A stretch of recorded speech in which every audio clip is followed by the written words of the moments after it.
This is a story of desperation, survival, and a system that failed to protect. To truly understand what happened to the Kachatorian sisters, Christina, Angelina, and Maria, we must begin by stepping into their home. It wasn't a home in the comforting sense. It was a place of relentless fear and suffering, ruled by their father, Michail Kachatorian, a man whose presence loomed over every aspect of their lives. Michail Kachatorian was, by all accounts, a tyrant in his own home. To the outside world, he may have appeared like any other father, but within the walls of their Moscow apartment, he wielded absolute control over his daughters. He isolated them from the outside world, forbidding them from attending school regularly, making friends, or even leaving the house without his permission.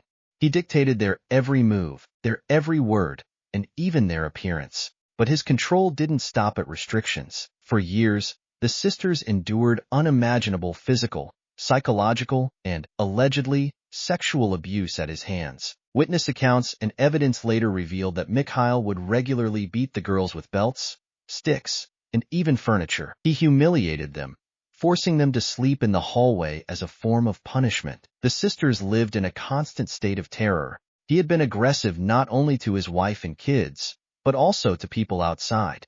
He parked his car in wrong spots, and when asked to move, he yelled at people, raining profanities at them, even threatening to kill them. He always carried a gun with him. Countless times, neighbors had complained to the police about him, but they did nothing about it.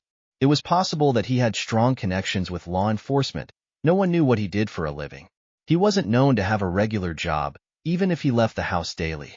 His neighbor thought he dealt in illegal businesses and substances, but there was no solid evidence against him. It was later discovered that unknown individuals transferred money to his account every single month, which purported to the fact that he might have been what is known as a decider in the criminal underworld, a middleman. However, he couldn't be called rich, because his family lived in a small apartment, and they had no luxuries.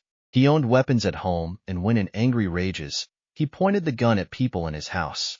Despite this character, he called himself a very religious man. He went often to Israel where he went to pray in the churches there, guessing the fact that he thought he could atone for his wrong by going on pilgrimages. One day he had beaten his wife so much that she was hospitalized. When she was asked what happened, she told the doctor that her husband was responsible for it. They did nothing about it. They didn't even report the case to the police, even though they recorded her voice. It is generally seen as a family case in Russia, and they don't intervene. It was even reported once that Michail beat her right in the police station, and the police did nothing about it. Their words were, "We don't care.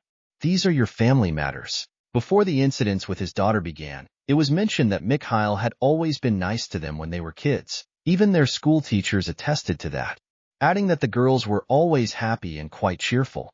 Photos from their lives make it clear that they were cheerful teenage girls at some point, before he started to unleash the horror on them. The abuse wasn't just physical, it was psychological warfare. Michail constantly reminded his daughters that they were powerless and that no one would ever believe their cries for help. He was right, in a way. In Russia, the legal system is notoriously inadequate when it comes to addressing domestic violence. Protective orders are rare, and victims often have nowhere to turn. For the Kachatorian sisters, this meant there was no escape. It started mostly after his wife left him, in her own efforts to escape from his violence, brutality, and terror. It was also mentioned that while their father was away, the girls would often throw parties in order to have some fun and forget the terrors they faced from their Michail, their father. The later years became quite unbearable. He started looking at them inappropriately and lost all interest in their mother Aurelia. The wife had tried to cope with the terror, but he kicked her out in 2015. At that point, the girls were 14, 15, and 16 years old. It was that year that he put a gun to his wife's head and said, "Either you leave or I kill you." Even though it was tough for her to decide, she never wanted to leave her daughters behind. But there was nothing she could do about it. He told her to never come back, and he forbade his children from seeing their mother, stating that he was going to kill the whole family if that ever happened. After their mother left, the first thing he did was to take the girls out of school completely, in order to have 24 hours control of them, turning them into literal slaves for his pleasures, cooking, cleaning, and fulfilling whatever wishes he had. In the house, he set up a special bell in the sisters' room. When he rang the bell, It was a command for them to come to his room immediately. He used this spell anytime he wanted, even calling them late at night. Also, he set up a camera on their front door so that he could track every move they made. And his fists were a form of punishment for the girls. He even shot them sometimes with an air gun as a form of punishment on the girls. When neighbors saw the girls, they had bad scratches and bruises all over their bodies. It was said that in those moments, he went to their school with a gun to threaten the teachers. Everyone knew the family was in a terrible situation. The school administration contacted Child Protection Services, and they started an investigation when they noticed the girls were absent from school. Michail started his terror on the girls in 2014, when Angelina, the middle sister, was only 14. She had traveled with her father Michail to Israel. After they checked into their hotel, he took advantage of the situation, ordering her to lay in bed with him and do inappropriate things, claiming that she was not his biological daughter. He said things like, "When you turn 18, you are going to be my wife." It is clear that Michail was a mentally ill and absolutely deranged man. This behavior continued when they returned to Russia from the trip. That behavior continued from then on. It was after his wife Aurelia had left the house that the harassment became constant, and he started involving the other two sisters. He asked one to bathe with him on occasions. The girls' friends testified to all the abuse that the sisters faced. He sent inappropriate pictures of himself to the girls' classmates. He made sure that he spent time differently with each of his daughters. He'd call one into his room and demand a massage. But it was never just a massage. He told them that no matter what he asked of them, they had to fulfill any request he made. After one of these incidents, one of the sisters tried to take her own life, but luckily she was saved. And when they asked what had led to it, Michail told the doctors that the girl had mixed up her pills. On another occasion, he called the youngest daughter into his room for one of his evil sessions, claiming he needed her to come help him with a medical issue. She refused, and it made him so mad that he immediately took her in his car and drove to the forest, where he tied her up to a tree and threatened to kill her with a knife he had in his hands. But she still refused to do what he wanted. So he left her there tied up to the tree for some hours, went home, and came back after many hours to take her home. The girls had no trust in the system or the authorities because they knew that their father always got away with the evil things he did, and they were so sure that he had connections in the criminal underworld. This left the girls so scared of even trying to escape. Their mother, exhausted and broken by years of similar abuse, had left the household years earlier. But instead of finding safety and freedom, her departure left her daughters even more vulnerable. With no buffer between them and their father, the girls bore the full brunt of his cruelty. As the years dragged on, the sisters began to lose hope. They lived each day in survival mode, enduring the beatings, the humiliation, and the fear that came with being under their father's roof. Their lives were not their own. By the summer of 2018, the abuse had reached a breaking point. Michail's violence became more frequent and more severe, and the sisters were running out of options. They reported their father's actions to authorities multiple times, but their pleas were ignored. For them, the message was clear. No one was coming to save them. This is where our story begins, with three young women trapped in a nightmare, pushed to the brink by a man who was supposed to protect them. What happens next is a tragic and complicated tale of desperation and justice that would shake not only their lives but the entire nation of Russia. By the summer of 2018, the Kachatorian sisters had reached the end of their endurance. For years, they had been trapped in an unrelenting cycle of violence and fear, with every attempt to escape their father's wrath thwarted by a system that turned a blind eye to their suffering. But something was shifting. A spark of desperation mixed with a growing sense of hopelessness was building within them. The breaking point came on the evening of July 27, 2018. Michail Kachatorian had summoned his daughters to his room. This was not unusual. His summons were often accompanied by brutal beatings or verbal tirades. That night, as he berated them over minor infractions, his rage boiled over. Witness accounts and evidence suggest that Michail unleashed a torrent of abuse, physically and emotionally, reminding the girls yet again of his complete control over their lives. But this time, something changed. After years of submission, something inside the sisters snapped. Perhaps it was the accumulation of years of trauma, the realization that no one was coming to their rescue, or the unbearable weight of his threats. Whatever the catalyst, it marked a pivotal moment for Christina, Angelina, and Maria.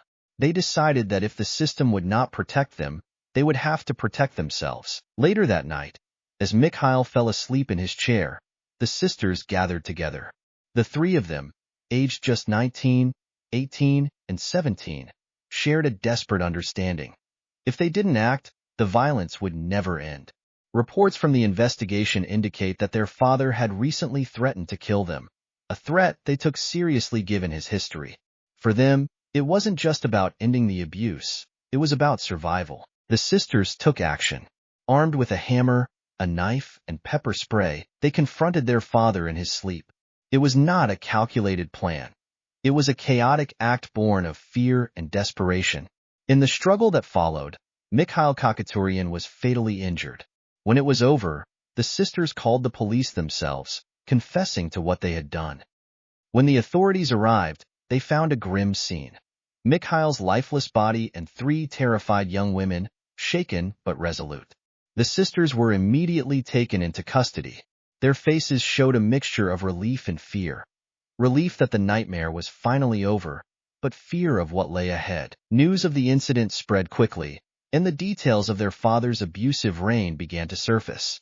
Neighbors and acquaintances spoke of hearing the sisters' screams and seeing evidence of their father's control, but no one had intervened. As the story unfolded, the question emerged. Were the Kachatorian sisters murderers, or were they victims who had acted out of sheer desperation? This moment marked the beginning of a complex legal battle that would spark national and international debate. It raised uncomfortable questions about the failures of the system to protect victims of domestic violence and the moral gray areas of self-defense. With their father gone, the sisters were finally free from his control, but at what cost? They now faced the weight of legal charges and public scrutiny. The case was far from over, and the story was only beginning to unravel. The Kachatorian household was a place of unimaginable torment. What investigators uncovered in the aftermath of the sisters' actions revealed years of unchecked abuse, a grim reality that forced even seasoned authorities to pause. This was no isolated incident, no single spark of conflict. It was the culmination of a lifetime of horror for three young women trapped in a cycle of cruelty. Michail Kachatorian wielded absolute power over his daughters. His methods went beyond what most would consider discipline, crossing into systematic domination. He isolated the sisters from the outside world, forbidding them from attending school or forming any friendships. Any semblance of a normal childhood was stolen from them.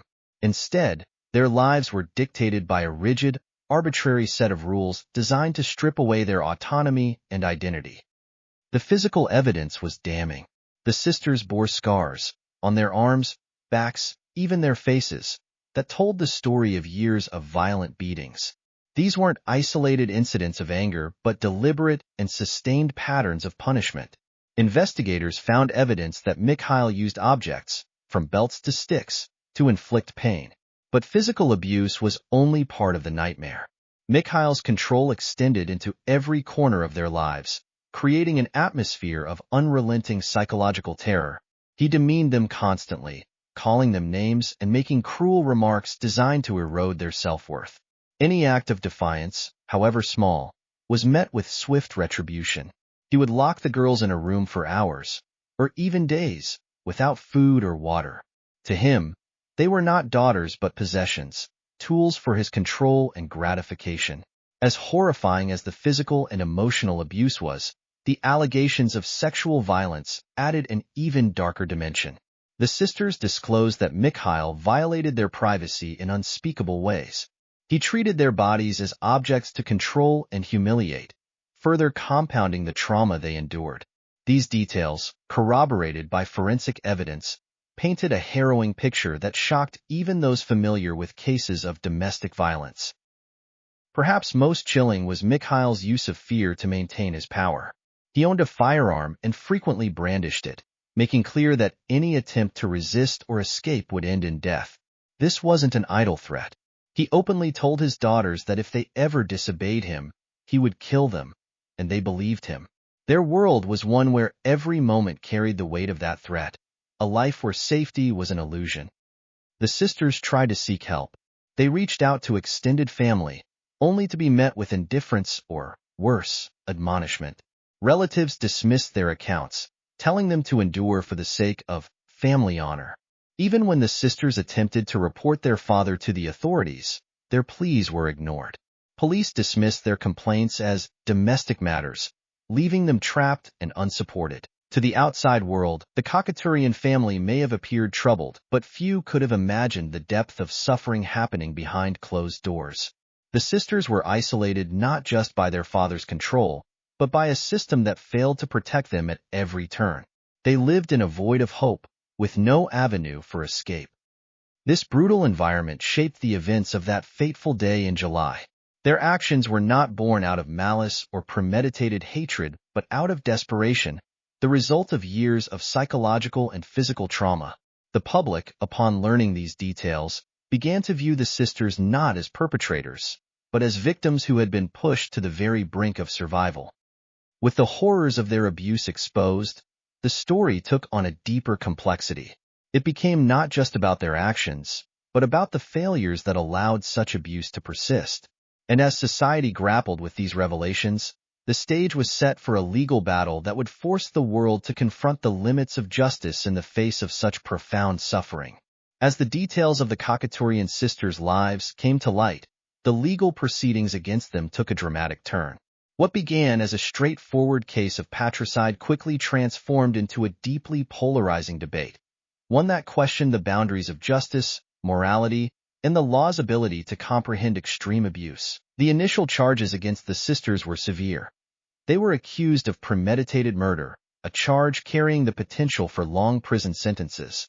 Prosecutors argued that the sisters had conspired to kill their father while he was asleep, a narrative that painted them as calculating and remorseless. But almost immediately, this framing of events came under intense scrutiny. Public opinion played a pivotal role in reshaping the case. As journalists and activists delved deeper into the sisters' history, the emerging picture was one of unimaginable suffering and desperation. The sisters' lawyers presented compelling evidence that their actions were not premeditated murder but an act of self-defense, albeit delayed. They argued that after years of systematic abuse, the sisters lived in a constant state of fear, convinced that their father would kill them if they didn't act first. Support for the sisters grew rapidly. Activists, psychologists, and legal experts began to weigh in, framing the case as a stark example of how the legal system often fails victims of domestic abuse. They argued that the sisters had been left with no options, abandoned by family, ignored by the authorities, and trapped in an environment where survival required extreme action. The defense focused on the concept of battered woman syndrome, a psychological condition observed in victims of long-term abuse.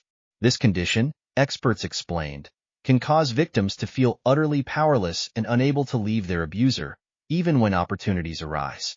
The sisters' lawyers used this argument to show that their actions, though extreme, were not the result of malice but of years of trauma and fear. Prosecutors, however, pushed back. They maintained that regardless of the circumstances, the law required accountability. They argued that the sisters could have sought help or escaped, rather than resorting to violence. But this argument only deepened public outrage. Critics pointed to the multiple times the sisters had tried to seek help, only to be dismissed by family and authorities. The question was no longer about what the sisters could have done differently, but about how the system had failed them so completely. As the trial unfolded, the courtroom became a battleground for competing narratives. On one side, the prosecution emphasized the rule of law and the importance of justice being blind. On the other, the defense and growing public support highlighted the extraordinary circumstances surrounding the case. Protesters gathered outside the courthouse, holding signs that read, "Justice for the Kachatorian sisters," and "Stop victim blaming." The sisters themselves became a focal point of the trial.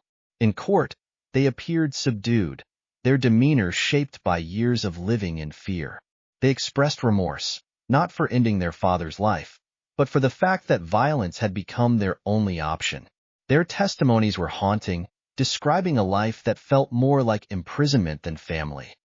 The public reaction to the case grew louder with each passing day. Social media became a powerful platform for advocacy, with hashtags and campaigns demanding the sisters' release. Celebrities, legal experts, and human rights organizations joined the cause, framing the trial as a litmus test for how society treats victims of abuse. By the time closing arguments were made, the case had moved beyond the confines of a courtroom. It had become a national, even international, conversation about justice, abuse, and the systemic failures that allow such tragedies to occur. The verdict, when it finally came, would be more than just a decision about the Kachatorian sisters. It would be a reflection of society's willingness, or inability, to grapple with the complexities of their case. And as the world waited, the question loomed. Could true justice ever be achieved in a situation so profoundly shaped by pain and failure? The case in question had far-reaching effects that extended well beyond the immediate family involved, triggering a national reckoning with Russia's approach to domestic violence. It exposed systemic issues within the country's legal and law enforcement frameworks that allowed such abuse to continue unchecked and even perpetuated victim-blaming attitudes among the public. For years, Russia's legal and social systems had failed to adequately address domestic violence, often treating it as a private family matter rather than a public crime. In the aftermath of the high-profile case, it became apparent that there were significant gaps in the law itself. By the time closing arguments were made, the case had moved beyond the confines of a courtroom. It had become a national, even international, conversation about justice, abuse, and the systemic failures that allow such tragedies to occur. The verdict, when it finally came, would be more than just a decision about the Kachatorian sisters. It would be a reflection of society's willingness, or inability, to grapple with the complexities of their case. And as the world waited, the question loomed. Could true justice ever be achieved in a situation so profoundly shaped by pain and failure? The case in question had far-reaching effects that extended well beyond the immediate family involved, triggering a national reckoning with Russia's approach to domestic violence. It exposed systemic issues within the country's legal and law enforcement frameworks that allowed such abuse to continue unchecked and even perpetuated victim-blaming attitudes among the public. For years, Russia's legal and social systems had failed to adequately address domestic violence, often treating it as a private family matter rather than a public crime. In the aftermath of the high-profile case, it became apparent that there were significant gaps in the law itself. Russian legislation on domestic violence had been criticized for its lack of specificity and enforcement. The absence of comprehensive laws that protected victims of domestic violence, particularly women, left many vulnerable and without support. Shelters for victims were scarce, and police often showed indifference or outright hostility when victims sought help. In this case, police had been accused of dismissing earlier complaints, which only highlighted the endemic failure of institutions to respond effectively. The lack of accountability within law enforcement and the judicial system emboldened perpetrators, leading to a culture where domestic violence was often trivialized. This case illuminated how such systemic failures were not only failing to protect victims, but also allowing perpetrators to act with impunity. As the story of the case gained national attention, it ignited a heated debate within Russia's political and public spheres. On one side were those calling for immediate legal reforms to address the issue of domestic violence. Women's rights groups, human rights activists, and progressive lawmakers advocated for the passage of more robust domestic violence laws that would make it easier for victims to seek protection, punish abusers more harshly, and ensure that law enforcement took complaints seriously. These groups argued that domestic violence should be treated as a public health and safety issue, rather than something confined to the home, where it had often been ignored. On the other side, conservative factions, including religious groups and traditionalists, resisted such reforms. They argued that domestic violence was a personal issue that should be dealt with privately within families, and that legal intervention could undermine family unity and stability. These groups invoked fears that laws protecting women from domestic violence might inadvertently harm men or lead to false accusations. At the heart of the debate was the broader question of gender roles in Russian society. Many critics of the current system pointed to deeply ingrained patriarchal attitudes, where women were often seen as subordinate to men, and violence within the home was seen as a natural or even acceptable form of discipline. This cultural mindset made it difficult to pass meaningful reforms and highlighted how the case was just one symptom of a much larger issue of gender inequality. The outrage and public scrutiny sparked by the case culminated in widespread calls for comprehensive legal reforms. The demand for a dedicated domestic violence law became a central issue, with activists advocating for changes that would include clear definitions of domestic abuse, enhanced protection orders for victims, and stronger penalties for perpetrators. Additionally, there were calls for better education and training for police officers, healthcare professionals, and social workers to ensure that they were equipped to identify and respond to domestic violence cases properly. In the years following the case, public opinion began to shift, especially among younger generations who were more attuned to global discussions about women's rights and gender equality. Social media campaigns, fueled by survivor stories and international attention, played a critical role in bringing the issue into the public consciousness, leading to pressure on lawmakers to act. International organizations, including the United Nations and Human Rights Watch, condemned Russia's inadequate response to domestic violence. They called on the Russian government to adopt international standards for preventing and responding to domestic abuse, drawing comparisons to countries with more progressive approaches, such as Sweden and Spain, where comprehensive legal frameworks and social support systems had been established to protect victims of domestic violence. The global spotlight on the case also led to a broader conversation about the intersection of domestic violence with cultural norms and governmental responses.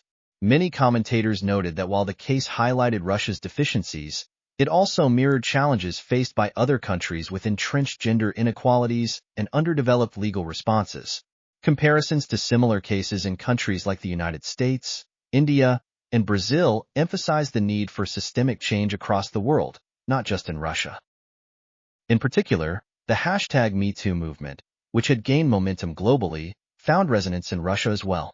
Women's rights activists in the country echoed the same calls for change that had been made by their counterparts in other parts of the world, demanding that societies no longer turn a blind eye to the abuse of women in their homes. As time passed, the lives of the Kachatorian sisters, Christina, Angelina, and Maria, continued to unfold under the heavy weight of their tragic past. Following their release from detention and eventual acquittal, they were granted a measure of freedom, but their emotional and psychological scars would remain for years to come. The court's verdict, though a victory for the sisters, did little to undo the years of trauma they had endured. Each sister, in her own way, began the long process of healing, albeit in a world forever altered by their experience. Christina, the oldest of the three, became the public face of the case. She emerged as a symbol of both victimhood and resilience. Despite her freedom, the emotional toll was immense. She continued to receive therapy and support, but the weight of what had happened still followed her. Angelina, the middle sister, retreated from the public eye, preferring a more private life. Maria, the youngest, struggled the most, still haunted by the brutality she had witnessed and the fear that had gripped their lives for so long. Legally, the sisters faced an ongoing battle. While their acquittal brought them momentary relief, the stigma of being accused of such a heinous crime never fully dissipated. The case left an indelible mark on their futures, affecting their personal relationships and making it difficult for them to move beyond the tragedy. Their story, however, also gave them a platform to advocate for others who had suffered in silence, and slowly, they became active participants in the fight for domestic violence laws in Russia. The case also sparked broader societal and cultural debates that still resonate today.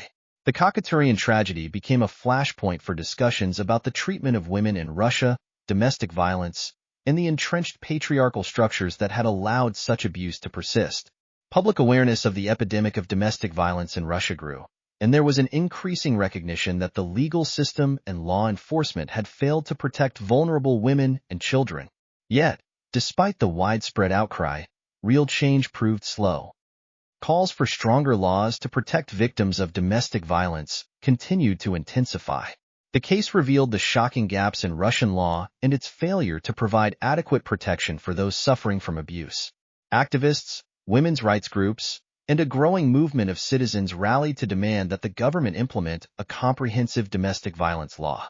However, resistance from conservative factions, who still believed in the primacy of family unity and traditional gender roles, remained a significant obstacle. For many, the idea that domestic violence was a private issue persisted, making legislative progress frustratingly slow. But even with these challenges, the Kachatorian case left a lasting impact on Russian society. The debate it ignited pushed the issue of domestic violence to the forefront of political discourse, and while legal reforms were still in the works, there was now undeniable momentum toward change. International organizations and the media continued to shine a light on the case, pressuring the Russian government to take action. The sisters' case, in its tragic complexity, had become a rallying cry for reform, one that could no longer be ignored. Ultimately, the legacy of the Kachatorian case is one of both profound sorrow and profound hope. The case highlighted the deep flaws in Russia's treatment of domestic violence, but it also paved the way for a new chapter in the country's struggle for gender equality and justice. While much work remains to be done, the story of the Kachatorian sisters serves as a reminder of the power of personal tragedy to spark broader societal change. It is a stark testament to the resilience of those who survive abuse and the ongoing fight to ensure that no woman or child is ever again left to endure such horrors in silence.